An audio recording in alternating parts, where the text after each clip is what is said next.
Kia ora, and welcome to The Creative Exchange, a podcast where we chat to creatives, share stories, and pass something inspirational on to the next guest.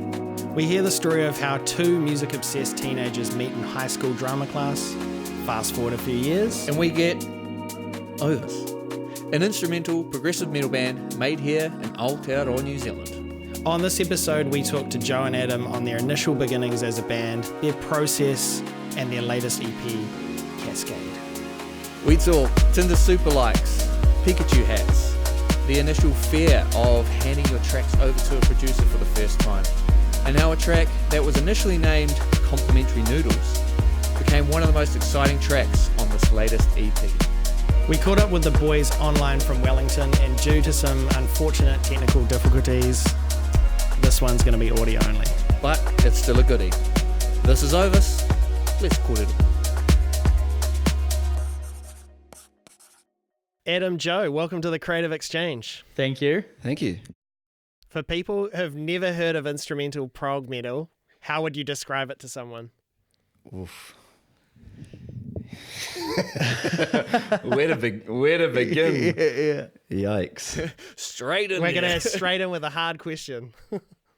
I'll take a shot at it. I mean, I guess you'd assume they've heard of heavy metal. I guess it takes heavy metal elements and adds it to the structure of progressive rock. So like progressive rock being things like Pink Floyd and Led Zeppelin, I guess, are like the pioneers. It's like those two bands, you can see like a fork from the 70s, and one ends up where we are with heavy music and lots of lead guitar, and the other version ends up in like, I don't know, psychedelic rock.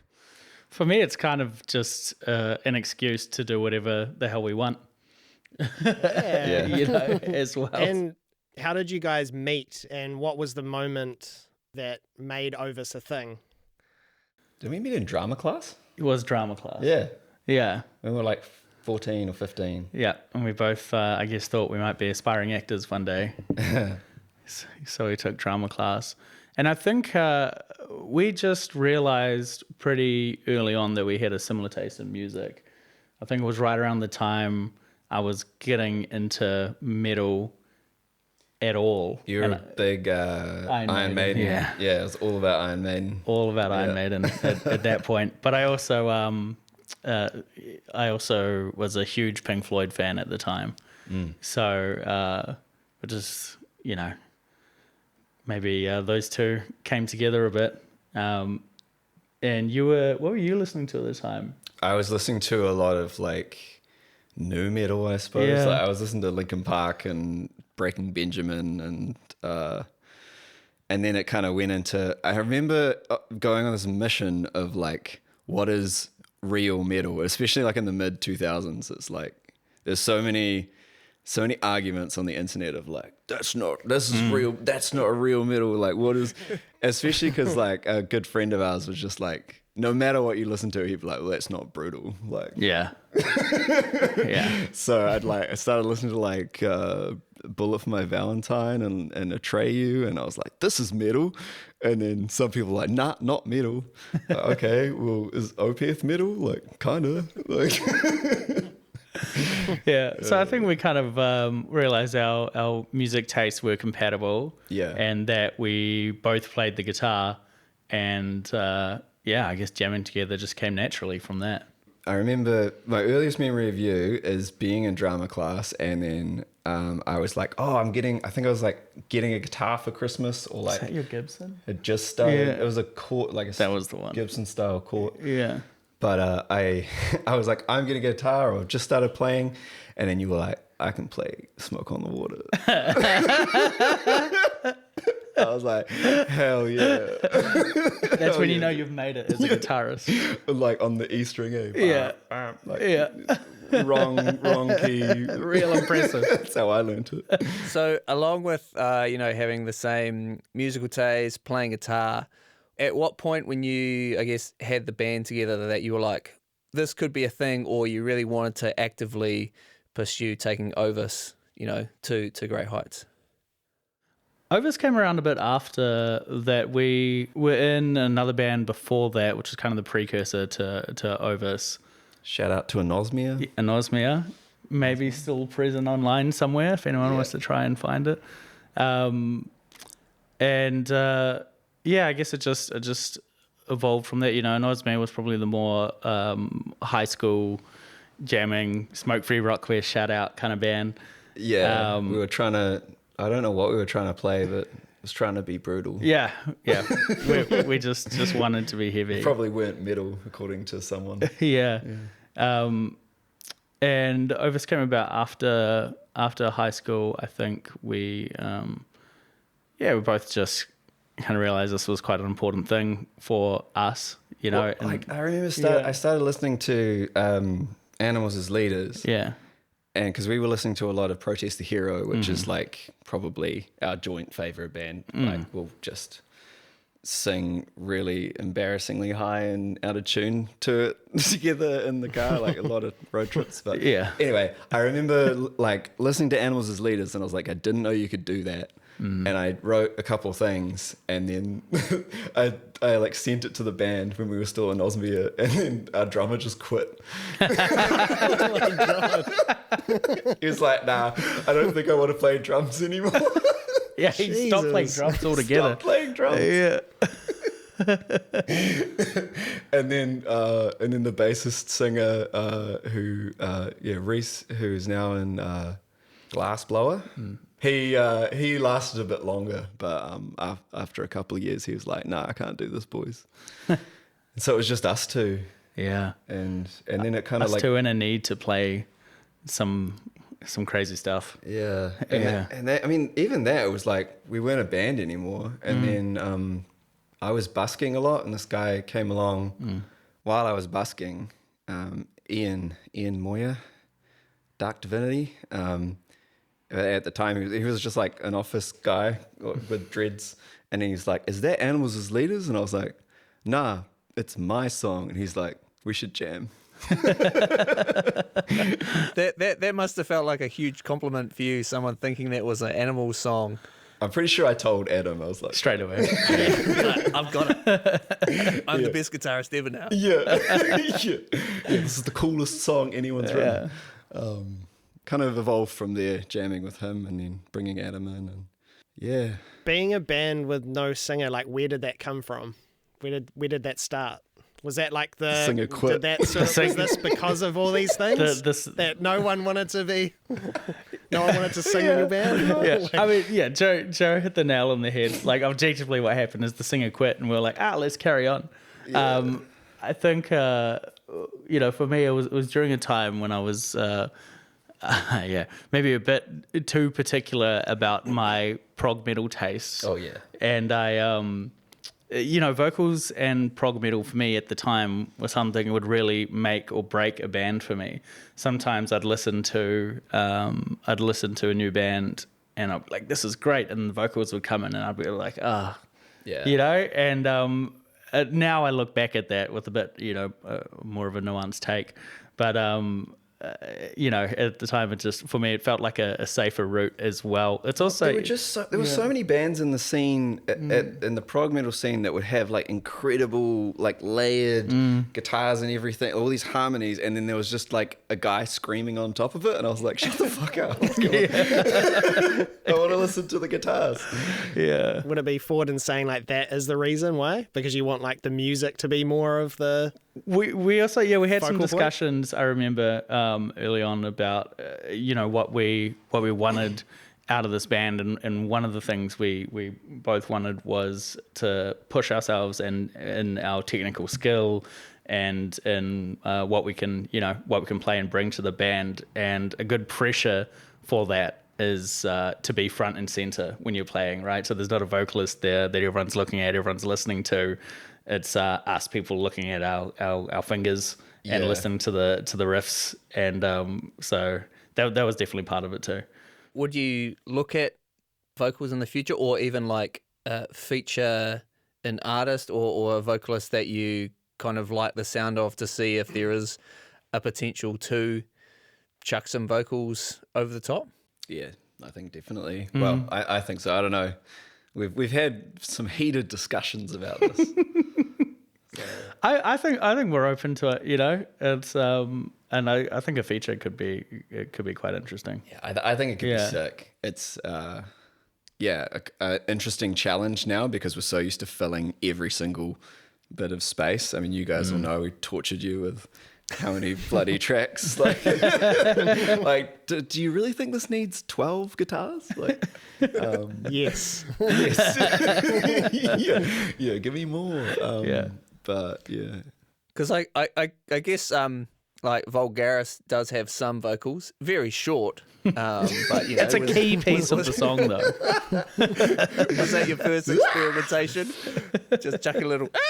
that's probably the first vocals in Ovus, I think. I remember when we decided to put that in, we were at the jam space, and I kept fucking up the intro. yeah. So is that a pure anger and frustration that a scream came out? Yeah. So that vocal came out of a genuine need. It's like, and that intro is so dumb. It's just like 3 dead notes and then like some shred. It's like you just got to like cold intro shred into the song, and it gets in my head, eh? Like you just got to scream to get it out. It's like the hucker. Let it out. I just want to rewind back a little bit, because I've been, thinking more about how Ovus came to be. I think, obviously Ovus as Ovus didn't really come to be until we got the full band together that we have now, with Josh and Jig, Josh on the bass and Jig on the drums. It was Modern Ovus. Modern Ovus. I think Ovus 2.0. Yeah. I think it's the 4 influences that we all have work together in the band to just magically create Ovus. It definitely changed. Yeah, it changed it. Yeah, when Josh joined, and then when Jig joined, it was like we kind of focused it a lot more, and it was a lot less like. I look at our old gigs and I just cringe. We used to we didn't have enough songs back in the day to fill a full slot, so we made up for that. I think we had a couple covers. There was a Scale of the Summit one and a Protest the Hero one. Forgot About Dre. We also played Forgot About Dre. That's dope. And we used to just jam for like 9 minutes on stage. Yeah. To fill the space, and then once we got the full current lineup together, we got really focused, and Ovus became what it is. Had to write my solos down. Yeah. So speaking of Jig and Josh, how did they become part of the band? Josh had the greatest influence of the band. Yeah. You can tell. Yeah. So we didn't have a bassist at the time, and we had a few people come in and play bass for us. Mate played there. We had Mate. John Costa. We had John Costa. Played the war guitar. We had an 11-string player for a bit. He had more strings than both guitarists, which was fantastic. But neither of them lasted too long in the band. They went their own way, and Joe and I are still looking for a bassist. So we posted on Facebook on of his page saying, "Hey, we need a bassist," and Josh commented on it saying, "Yep, keen to play." And at every single gig that we played, we were wearing these animal hats, fuzzy animal hats. As you do. It was a decision that we stuck to for quite some time to make up for a lack of stage presence. Yeah, actually, that was what it was. Because I couldn't move; it was too hard to play the song.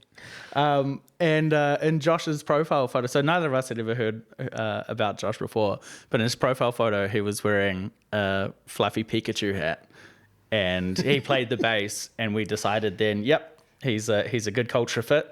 He said he was like studying music at the time, and I was like, "Do you know like chords and stuff?" And he's like, "Yeah." Yeah. It's like, he's got a hat. But we had met him before. We just forgot. Yeah, actually. Poor Josh. He's always like, "Nah, we've met." Yeah. And then Jig came into the picture because of Joe. Yeah. Yeah. I swiped up on a girl on Tinder. Super like. She said she liked. Super liked. Yeah. So, her profile was like, "I like progressive metal," and she was hot. And I was like, "Oh, shit." Super like. And then, Yes. we got talking, and then I was like, I'm in a prog band, but like Ian, the drummer, had left at the time. And Focus on Into Orbit, right? That was really yeah, going well at the Into time. Orbit Yeah. was going well. Yeah. And then I was like, we got a band, but no drummer. And she's like, I know a prog metal drummer. I was like, what the hell? Super like again. Yeah. So like Jig joined the band while we still weren't really a couple. Like we were like, everyone's like, how'd you get Jig in the band? We're like, Tinder. That's amazing. Yeah. Yeah. And then I think I was like dating Brita for a bit, and then she's like, like if this doesn't work out, but like it's still okay for Jig to be in the band. I was like, it's not going to be weird. But It worked out. we're still together. So Yeah. And Jig's an incredible drummer, so it worked out. we're all still together. Super likes all around. Yeah. Shout out Tinder. Now, both of you being the guitarists in the band, how do you go about writing together and deciding who plays what parts? Because for those who have heard the tracks, they are very, very technical. How do you determine who plays what? That's a good question, Matt. That's a very good question. That's why I asked. Do we have a process? I don't think we do. I think it's just like iterative. Like, Yeah. a lot of the songs start on Guitar Pro because, like Adam said, the point of the band in the first place was write stuff that's too hard to play and then learn how to play it, and it like forced us to become better musicians. So I would just put in a bunch of numbers and into Guitar Pro, and then like put the tempo up to something I couldn't play, and I was like, this is our next song, and everyone would shit their pants and try and learn it. But I think it just comes from like literally who can play it, like who, because we have different skill sets as guitarists, and often like what I write is it's at the limit of my ability, but it's like down a path that Adam hasn't gone down, and then he'll write something that's at the end of his ability that I can't fucking do. So it's that often is the split. What are those abilities if you were to split the two? Like to say what they are between you two. I guess what have I been called before? The tap guy of the band. Yeah. Sad boy tapping. Sad boy tapping is really my specialty. That's what Jig calls it, but I think yours is quite happy, actually. You write quite happy stuff. I do. Yeah. Adam's definitely a lot more two-handed tapping, chord tapping, stuff like that. Whereas I think I'm a bit more like tech death riffs. And so that would be like, the fast string skipping and lead playing is probably more what I'm into. Yeah, and then they come together. You could probably, I mean, if you wanted a couple of examples, the entire song of Vulgaris, Joe. All those guitars are me. Joe wrote every single one of those riffs, and then most of the song Cascade, most of the riffs in there I wrote. So if you wanted to compare the two styles, and then we have other songs where so somewhere in between. But sometimes it's just I want to play this riff because this one's fun. You know?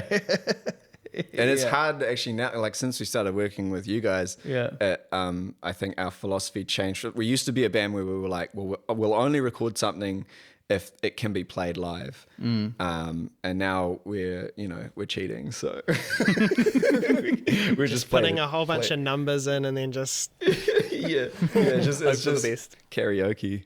So now it's like, now we have like 10 different guitar lines to choose from. So unlimited possibilities. It's actually quite a headache. Like it was a headache trying to figure out what to play.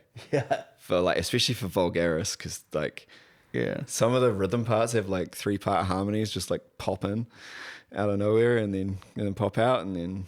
What would be the process of writing an Ovus song? Like before production, before all the stuff, like your pre-production process? Often it just starts with one of us bringing the other one a riff. Yeah. And just be like, hey, I like this riff. And then we'll just work on it, I guess, over time, right? Or Yeah, I mean, it's different a lot of the time. Like, you know, like Vulgaris was basically, How would you knuckling down just in a studio? I was listening to Volition by Protest the Hero, and it's like the one where they got the Lamb of God drummer, and so it's just like hectic. And I was like, I want to write something hectic, so that just came out like just on Guitar Pro. All of those riffs were that, and then I was like, how do you play in 2116? Let's figure it out. And make a groove. Yeah. And then I like stumbled upon like those, man, I have to see if I have those original files, because there were some really horrible riffs. But yeah, that one came out as like one thing, right? Whereas like I think Cascade's probably the best example of like us collaborating. I wrote this riff, the very first riff in the song.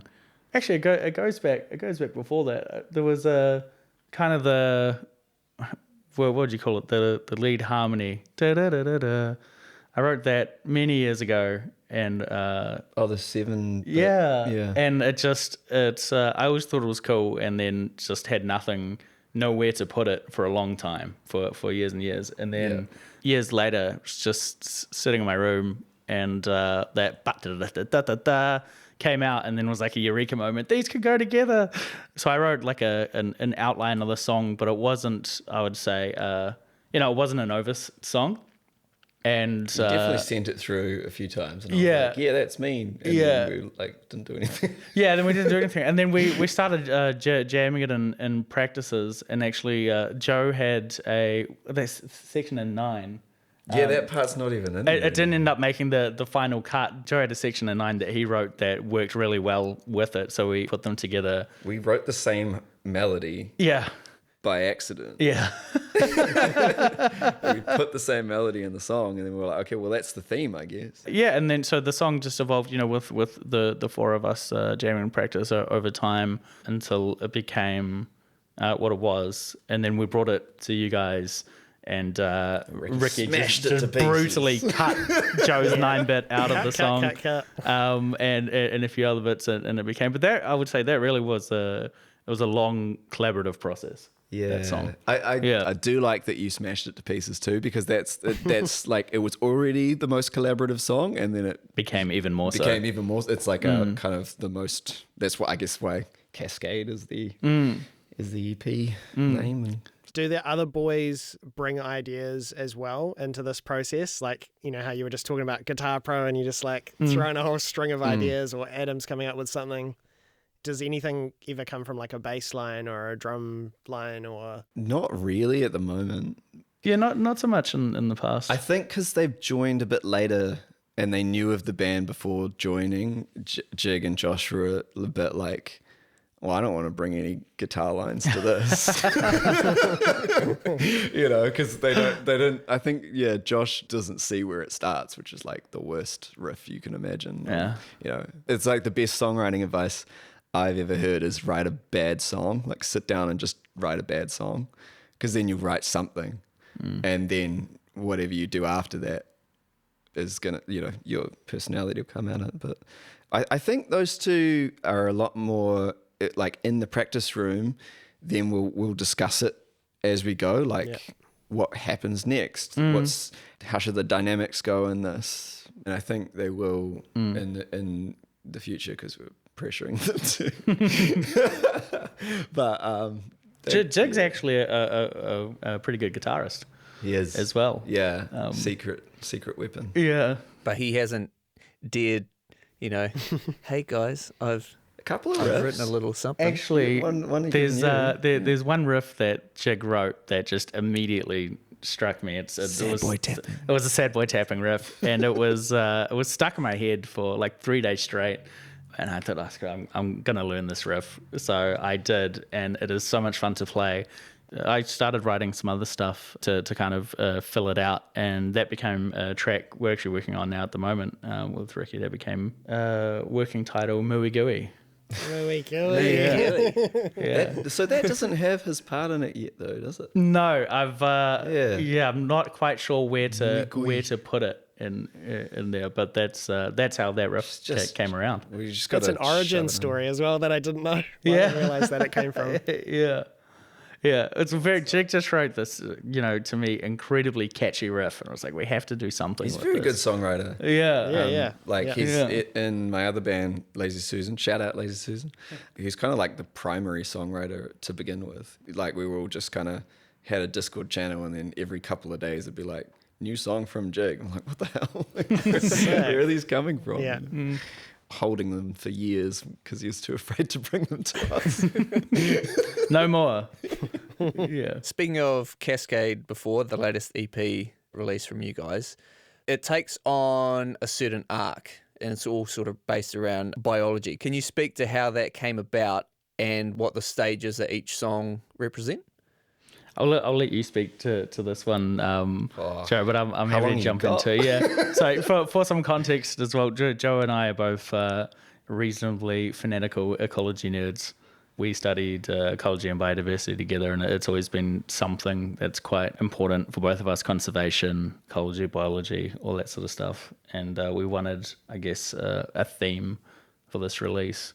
Because all these songs had like working titles, right? And Vulgaris somehow stayed Vulgaris, but I managed to like slip that in through Latin. We could take it song by song, I guess. Abiogenesis is essentially it's like life coming about out of it's like pieces. Like if you think of how life started on the planet like a few billion years ago, all that was around was just like chemicals and soup. And abiogenesis is basically physics and chemistry coming together somehow that we don't know how, nobody really knows, to create like the first cells. So that's abiogenesis, and that song is entirely written by Ricky, which was awesome. Fit the theme so came well. out in like a day. Like I think Jig was like, "Be cool to have an intro." Yeah, I remember that day. Rick came in and said, Jig said it'd be cool if there was a intro for the EP. I was like, oh yeah, that'd be pretty cool.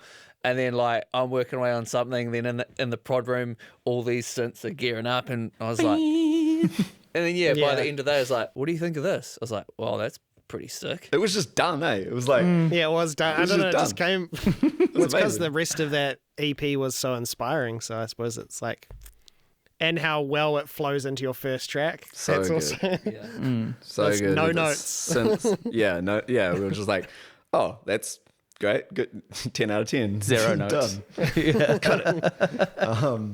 But yeah, like, so that was written before I had this idea, but it builds slowly, right? So it really fits that theme of something kind of building out of nothing into complexity.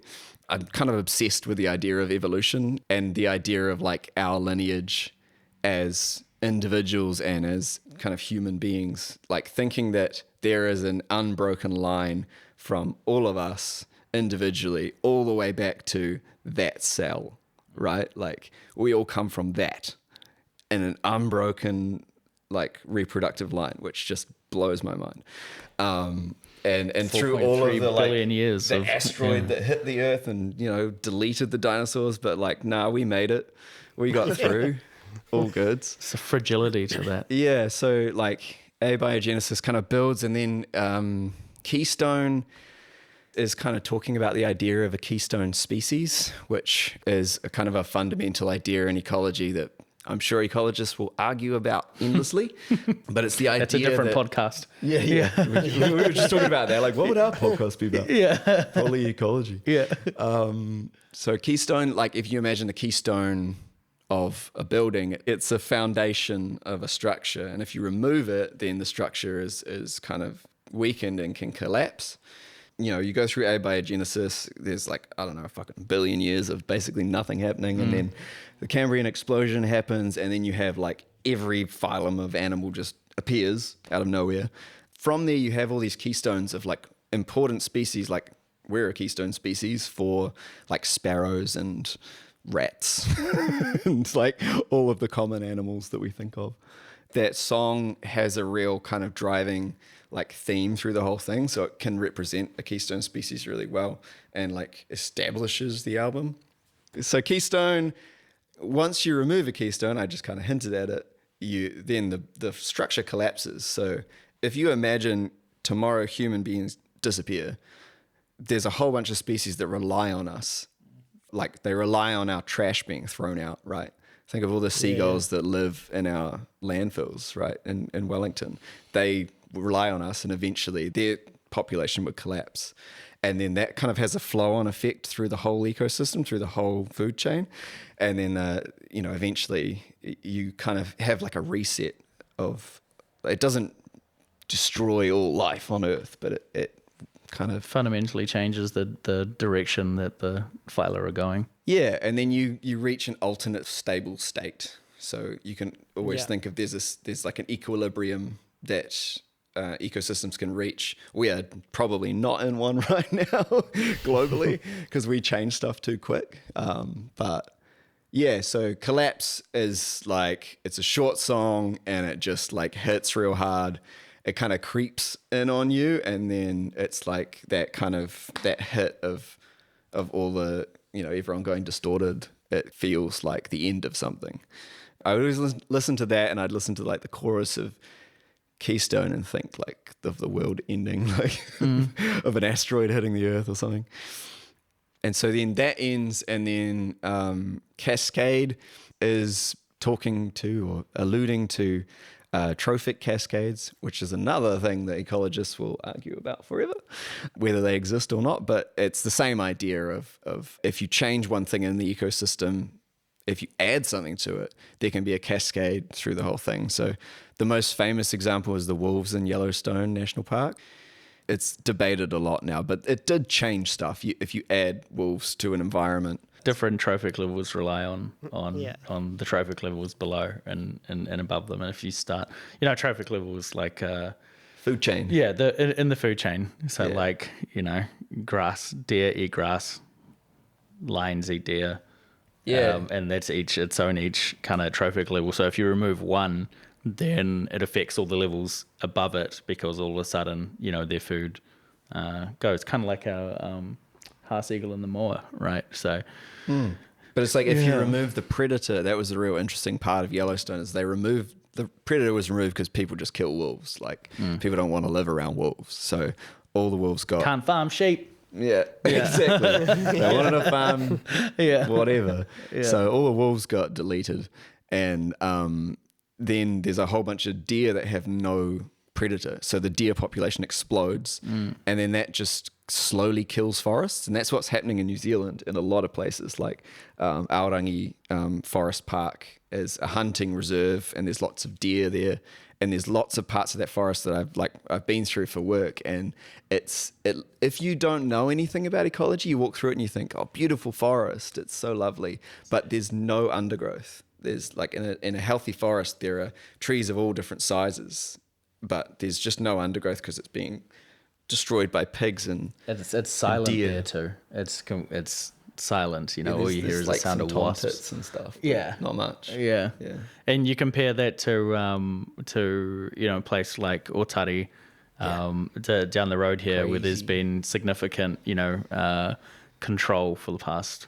Well, they've only really started controlling possums and stuff in about the 80s. And you go in and there's just different levels of undergrowth, where you walk into a place like Aorangi Forest Park and there's just nothing, just the big trees, and you think, what's going to happen when the big tree goes? Nothing's going to replace it. Trees are sick, but the deer population's out of control, and so what in Yellowstone they added the wolves back like 30 years ago, and then that changed the behavior of these deer, and then the deer stopped going certain places. The forest grew back, and when the forest grew back, then beavers come in, and then they start eating those trees and creating dams, and then the dams bring more species in. So it's just like cascade, and it's a trophic cascade.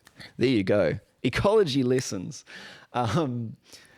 And then Vulgaris. It fits the vibe of the song. Vulgaris, I named after an octopus, because it was like the common octopus was like, I forgot the first part of it, genus name, and then vulgaris, which just means common. It like vulgar, the root of that word is common, which is funny when you think of someone saying like, "Oh, isn't that vulgar? Isn't that common?" The commoners were so vulgar. Yeah. I say. And then it's just a vulgar song, isn't it? It's just it's chaotic and it's all over the place. And that just got me thinking of what happens when humans enter a system, and we see all these creatures as common, like pigeons and sparrows and rats and stuff like that. But they're kind of probably what the world is going to be mostly full of if we keep doing what we're doing. And that's not necessarily like... In a million years, they'll evolve into their own different things. But I like the idea of it being... It's an interesting thought that we look at them as kind of boring. But they're actually quite fascinating creatures. Probably the most successful, creatures out they're the there. most like us, because they're so adaptable. They adapt to everything we do, and we're like chaotic animals. And so it ends as like it's like life history of the earth, right? Like thing comes out of nothing, and then you have all this complexity builds, and then you have people just like kill a lot of things, and then you have common animals, and then that's the end of the album. It's a little bit depressing, but I don't know. Or it could be hopeful, you know? Yeah, I mean, It's, why don't you listen to it and make up your own mind? Yeah, I mean, I prefer biodiversity because it's pretty cool, just inherently. But That whole thing is very unexpected from prog metal to have, I guess, that sort of deep meaning behind an album. It's very well thought out and curated, that the EP has an arc, and when you put those things in context, like putting into perspective Collapse, as soon as the distortion kicks in, it's just like, this is something's hit the earth, the massive impact, that sort of absolute chaos. So Mount Everest hit the earth. It's one of the great things about instrumental as well. You know, we can make it about whatever we want to. After the fact. but it's also not a fact like you just heard like, oh, Collapse would be a cool name for a song, or Cascade would be a cool name for a song. Yes, cool names, but they also inherently carry a really cool meaning behind them. That's actually what I would say one of the challenges we've found in having an instrumental band over the years is, what on earth do you name the songs? You know, and earlier on, because what track was initially called Noodles? Noodles was Cascade. Yeah. Yeah, Complimentary noodles. Complimentary noodles, and which kind of also makes sense. Well, that came about. I was just jamming one of the riffs in that at Joe's house, and he started playing some cool little things over, and afterwards I said, "Oh, Joe, those are some cool complimentary noodles you were doing there," and that was the name of the song until we got a better one. The bit that we cut was probably like the most cheerful part of the song. Like, it was the dance part. Yeah. And now it feels a lot more solemn now, which is cool. Like, it's my favorite song on the EP. But yeah, it's kind of appropriately renamed, I think. With you guys, working on the EP up here at our studio, and for the first time working with a producer, like, I feel very lucky to have worked with you guys. Feelings mutual, Ricky. That is great. That is awesome. What sort of changed with your process and your sound when someone else came involved in the sort of writing and then the production? But I guess also, like, to what you were saying earlier, like, you had, was it Cascade that we might have been talking about, or Keystone? In your minds, you had a song. Yeah. And then in comes Old Man and goes, nah. We had to learn how to let a lot go, and I actually think that's a very valuable lesson to learn with songwriting. It's easy to become attached to things, but you get an alternative, point of view. Someone comes in who hasn't, isn't attached to this one particular riff or this one particular section, and his interest is what's better for the song. It was a valuable lesson to learn with a good result, I would say. It's like it's the having a perspective outside. Like, if anyone, people listening to this probably are creatives. Anything you work on as a creative for long enough, like, you have no ability to assess how it's going to make people feel, and even how it makes you feel anymore, especially with the stuff we play, because it's often so hard to do. It's like a sport. It's like I'm like warming up, and like thinking like, did I nail that? Did I make that note sound perfect? Like lovely, whatever. You're not thinking about how it sounds as much, like you are, but you just lose that ability. Yeah. Do you think that process of bringing someone in like made you think about your music differently? Totally. Like For sure. and adding other elements in that maybe, obviously we were talking about the synths earlier and that intro track, and there was a bit of samples. There was a few vocal things in that process that also got. Oh yeah, that's the most heated we got. Yeah. And they were just ideas, but it did feel like. But you know what? Anyway. That bit you added, that became the lead line. the octave Yeah, lead yeah, yeah. line, Yeah. and now Yeah. it's like, oh my god, that makes me feel something every time. Yeah. Yeah. Because one thing, and I mean, Cascade, they all have it, but they all have such a, like, we were talking earlier about the, vocals not being in this band, and it, and for all the reasons that is the case, there's such a strong lead, strong sense of melody in these things that create. It's almost like you don't need a singer for these things because you kind of you can feel the hook. You can. That was the intention, you want people still bopping their heads and grooving along and being interested in what you're playing. And we're trading the role of being the lead vocal in a lot of it, especially in Cascade. That's been really cool to think, like listening to a lot of Aaron Marshall from Intervals talk about that, like he's probably like the master at the moment of making a guitar a vocal, and that was really cool to think of while we were doing, while we were polishing off the EP, of like, I need to treat it like it's a vocal. And like at the time I was listening to a lot of like Fall Out Boy and listening, like I was trying to learn the backing vocals for my other band, and that was really interesting, of like, how do I make backing vocals as a guitarist, and just add them in when it's needed. So you gave us like the opportunity to do that, I suppose, because before we were like, no, I can't do that live. So Yeah, it was an ability to be, to have more creative freedom, because we're not chained by what we are able to do live with two guitars, a bass, and a drum kit. From like your first few releases to this one, and with what Matt and I have been part of, how do you think your sound has sort of expanded into new songwriting territory and production territory? Like, what are the sort of areas do you think that has sort of expanded your horizons, I guess, in songwriting and that kind of thing? Is it just melody? Is it the production specifically? So like the sounds being used, or all of the above, really. I think the structure is the most for me, like thinking of the structure of the song. Yeah. Before we would just paste bits on, and that works. and then like I said before, like you lose that kind of perspective. So it's like, oh yeah, this is it. And something about writing music in Guitar Pro, or like, I haven't been diagnosed yet, but probably have ADHD. Sorry, outing you. I don't know. You can cut that. It's public knowledge. Cut that. Or not. Anyway, when you got ADHD, you're trying to write a song and you're listening to this one part over and over again, trying to get the right melody. You get so bored of it, and you're like, well, okay, this has gone on way too long. This part's gone on for like 2 bars, so we need to do the next bit, and we're never going to do it again because I'm sick of hearing it. So it's almost like why prog is appealing to us, I think.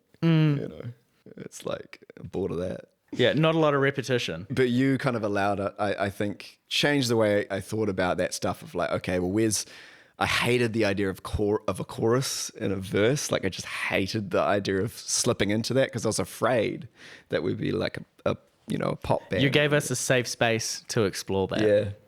Yeah, it's a contentious subject, what a chorus and what a verse is to an honest track.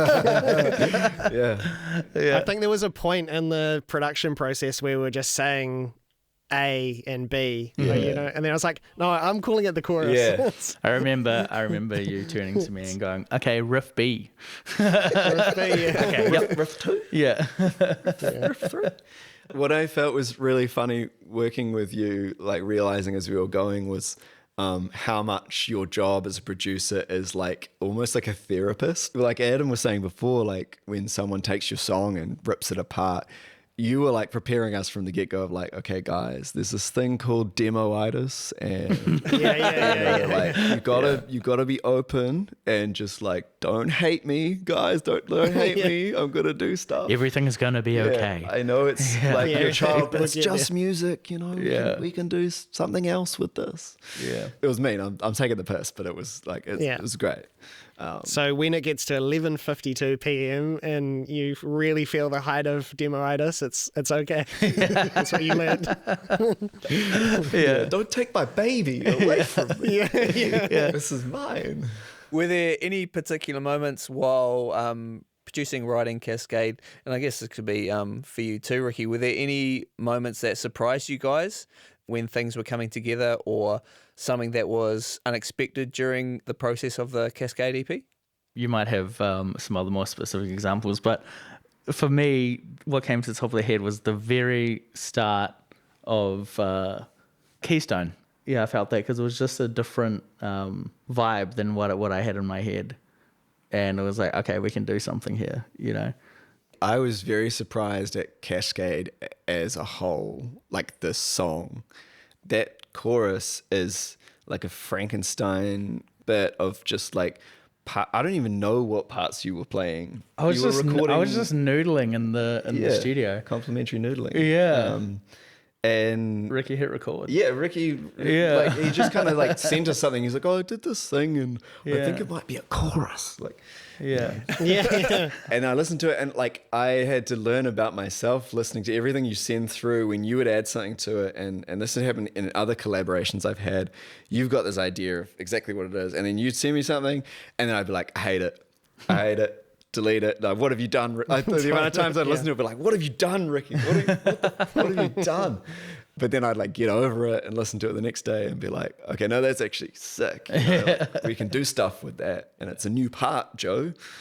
For Christ's It's sake. breaking the mold, eh? Yeah. That's what it is. It's getting out of your own way. This was probably like a bit of advice for up and coming musicians. Oh yeah, get out of your own way. Yeah. What about you, bro? Cascade mainly was the most surprising thing because there was just, well, I mean, the original structure you guys had and how I just cut it all up Completely different. wasn't my intention originally, but I was just like I was like, oh, that's a cool riff, and didn't really know if they were going to work over top of each other because I feel like that chorus riff, I feel like they were in different time. Yeah, that's what it you felt made like. it 9. You turned it into 9. Yeah, that's right. Turned into 9. That I was like, this is either going to sound like horribly shit, or it's going to be wicked. And I guess what surprised me is on a whim sending that to you guys and then going like, oh, they're probably not going to like this. I guess the thing that surprised is more about my approach to this project is just like doing things without thinking about them too much. Because And this was being a new, okay to do that. This was a new kind of a genre for you as well, right? To work in. And trying to bring my influences into this as well. It just surprised me that everything could work together in harmony. Yeah. And maybe a bit of non-harmony too. It's all harmony, man. It's all. Oh, and how many time signatures that surprised me. How much programming. Making the click tracks for the live set.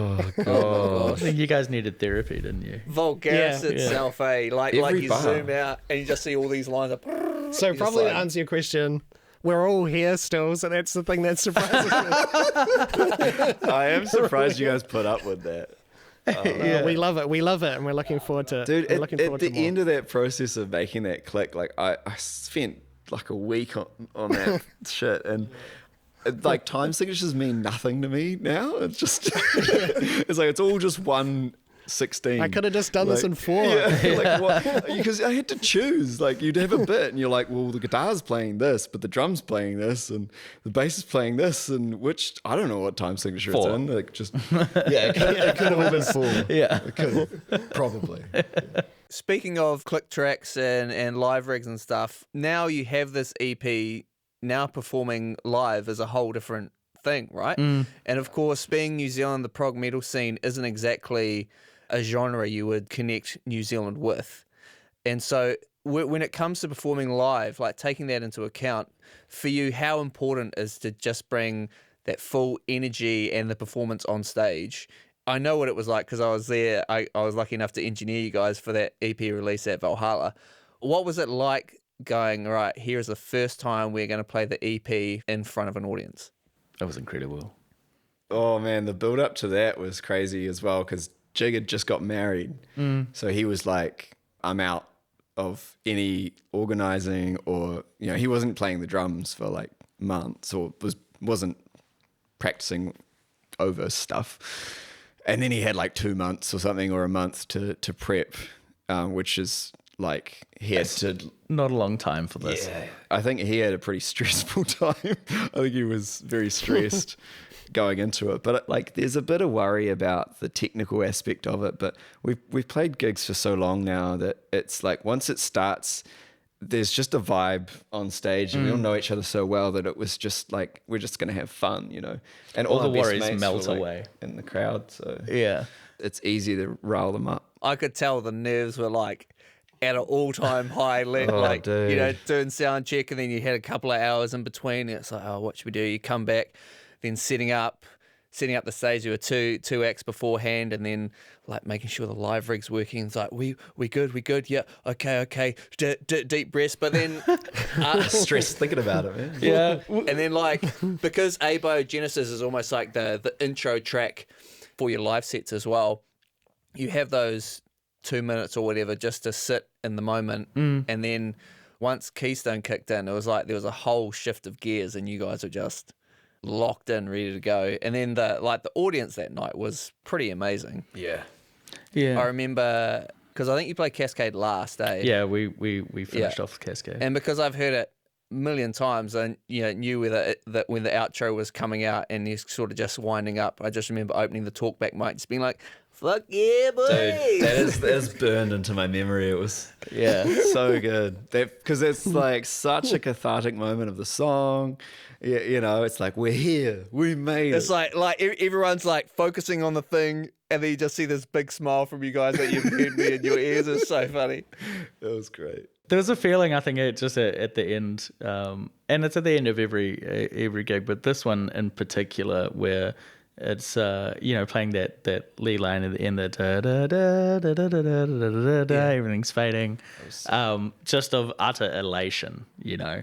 It's like we did it. Everything went amazing. We had so much fun. The crowd loved it, and it's like it's feels like the result of just months and months and months, or realistically years of work. Has all come to this, and it's a feeling you can't really describe. I mean, a lot of the creatives watching this will know exactly about what I'm talking about, that feeling. And because you also hadn't performed in a while. Yeah, we were really Live focused either, on the Almost recording. 2 years. Yeah, Year and a half. yeah, it was about that. But I think like we had reached a point before we started recording this EP where I think we were so comfortable with performing. Like I feel like we'd broken through this barrier of, I would almost feel like I was apologizing for the music, like because you'd play in front of audience and you're like, okay, this is a lot, and you're not going to be able to dance to it or mosh to it. You can try, but like especially like we played Twisted Frequency and the crowd was just going nuts, and we had our like light up suits on, so it's like people have been waiting like the whole festival, some of them, to listen to metal, and we were like the first like real heavy band, and people were just going crazy, and I was like, it almost, you felt like the power of it, of like, oh, we can just rile them up. Like they're like, I was listening to the first interview you've done for this on the way here. Fran Cora, shout out. Yeah, Fran Cora, shout out. But talking about that as like a skill, they learnt through like drama and by playing like pubs and stuff like that. But it's like you can only get that by just playing heaps of gigs, and then you finally almost get this point of like, okay, like he said, the energy that you give out is the energy that you get back. And if we're all standing there going like, oh, sorry, you know, everyone's like, well, it was, interesting music, but the performance sucked and I didn't feel it. But if you get up there and you just like, you know, mess up like way more, but you're just like, suck, you know, like, bring it. Well, I mean, case in point, your Valgaris solo. You're basically up on the stage railing. Yeah. Just doing that. What is it? The 2116 or whatever the outrageous Sweeping in signature 2160. Whereas these guys like to call it the meat and potatoes. There's band phrase. Yeah, there's a band phrase, like, which was like, it's simple, but it's not.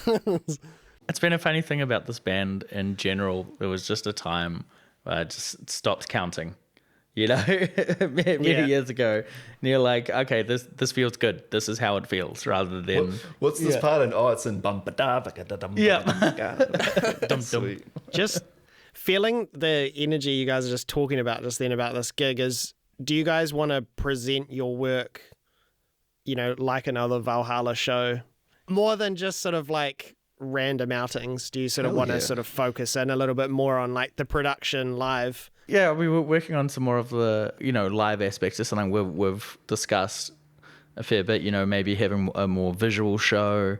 I've talked about it for so long. I mean, it's like why we had the hats in the first place of just like, well, we don't have a front person who's like free of an instrument. And we are, you know, we're playing very hard stuff, so we can't always look up. So it's like there has to be something that people can look at, and animal hats is a pretty dumb idea. we got remembered. People were like, oh, the band with animal hats, they should not wear those. Just going back to we were talking about Twisted Frequency before as well, and that gig. Let's be honest, you know, the music we play is quite, it could be seen as quite niche. Bringing that to a stage like we did at Twisted Frequency, and having more people than we ever played to before dancing and shouting and enjoying themselves and rolling around on the floor. And just watching people have such a great time. It was really vindicating in a way, and just like, okay, this is something you could do on a bigger scale. Totally. This, you know, nerdy little niche genre of music that we love to play. There's a market there, even in this country. We can go out there, we can play it to a bunch of people can dance and have a great time, which makes us have a great time. I would like to up the production. It's just like, how much money are we going to throw into it, you know? Like, Yeah. I was just more interested, like, do you think that heightens your performance? Absolutely. Because, you know, if you're a jazz combo's playing a gig, they don't need any visuals. They just need a few people having a couple of cocktails or whatever. But it does seem like, from like the videos and stuff that I did see of that performance, it's like there was like synchronized lights and it just, you know, it just really adds Shout to out that. to Oosh Lighting. Yeah.